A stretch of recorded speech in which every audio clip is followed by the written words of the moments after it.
Thank you, everyone. I am Malak, a member at the Youth Advocacy Panel at Plan International Sweden, and a girl to Delegate. I'm very happy to be here with you all today, conversationists.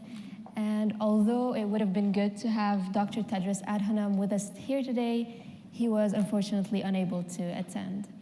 We have, however, prepared questions to him, and his answers have been recorded, and we will be repeating these questions and answers to you all. So the first question is in regards to achieving universal health coverage that you've called a political choice, and what gives you optimism or hope that politicians will choose health coverage over other priorities? As you know, we're already seeing countries making that choice. Just in the past year, Egypt, the Philippines, and South Africa have passed UHC laws, and India and Kenya have rolled out ambitious UHC schemes to expand coverage to millions of people. They join a growing group of countries that includes the Kyrgyz Republic, Peru, Rwanda, Thailand, Tunisia, and more. At the United Nations General Assembly in September, all 193 UN member states approved the political declaration on universal health coverage, the most comprehensive international health agreement in history. And 3 weeks later in Belgrade, the Interparliamentary Union Assembly adopted a global parliamentary resolution to leverage the power of parliaments to translate political commitment into reality.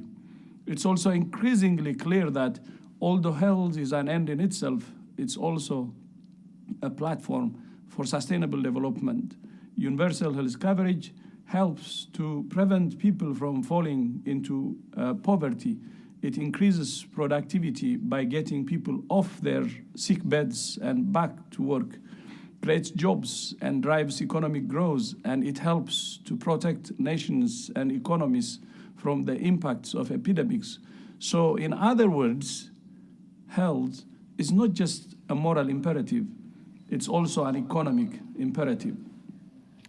Thank you very much. So I'm sure we're all happy to hear that advancements are being made, but when it comes to the private sector that you've called a crucial partner in achieving health for all, you know that there are many corporate leaders here at the Reykjavik Forum, so what would your message be to them?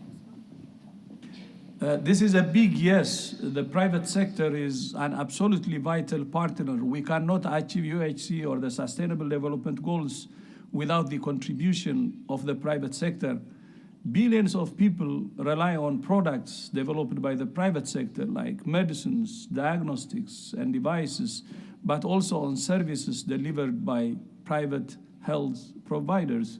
In Africa, more than half of health services are delivered by private providers.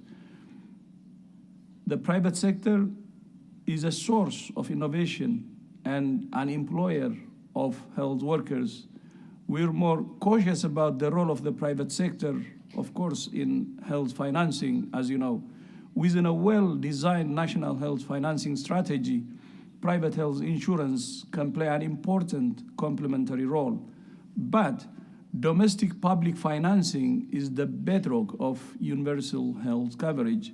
No country has ever achieved UHC by relying mainly on voluntary private funding. So we have to rely on public funding in order to have a true UHC.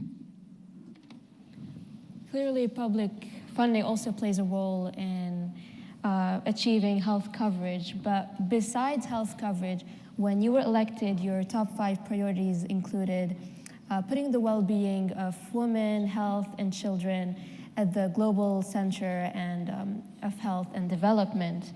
So, however, there are cultural norms, societal expectations, and economic realities that speak a different language. So how can you, as the World Health Organization Director General, influence these forces that speak far beyond healthcare? The health And well-being of women, children, and adolescents does not start or end at the doctor's office. Gender and equality may manifest themselves as medical issues, but the underlying factors we must confront are societal, economic, and political, as you said. Sexual and reproductive health, access to primary and maternal care, family planning, violence against women, and mental health services. We cannot talk about these issues without talking about human rights, education, economic empowerment, and universal health coverage. There are some things we can do in the health system.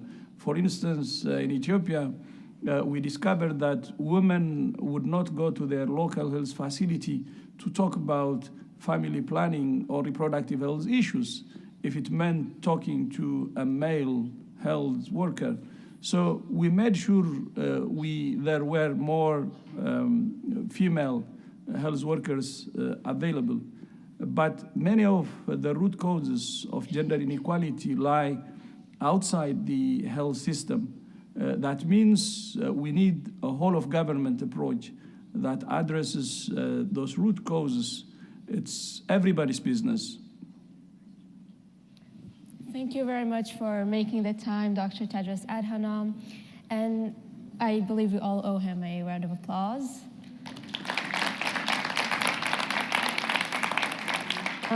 But as he said, when it comes to achieving the well-being of women and children, it really does concern the government, but it also really is everybody's business.